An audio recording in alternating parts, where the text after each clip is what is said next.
Quick reading for May the 29th to the 31st, Aries.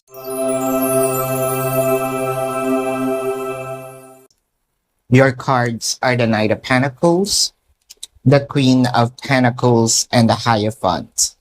Pwede nating sabihin, kinikis ka nitong person na ito, no? May mga pagkakataon siguro na nasaktan ka niya, no? Nasaktan niya ang puso mo, ang damdamin mo, pero parang hindi siya nanghingi ng apology. May mga pagkakataon din na parang feeling mo dinedma ka na lang, no? Parang ano ba naman tong taong to? Wala man lang konsensya.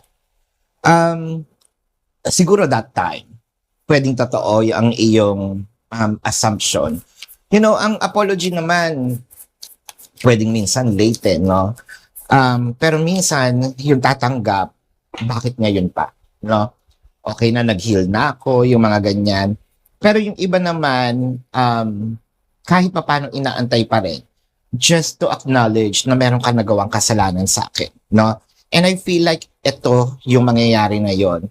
So, apology is gonna be given by this person or going to be asked, no, for forgiveness. So this is your quick reading for May the 29th to the 31st, Aries. My name is Daphne, but spirit calls me bye bye love.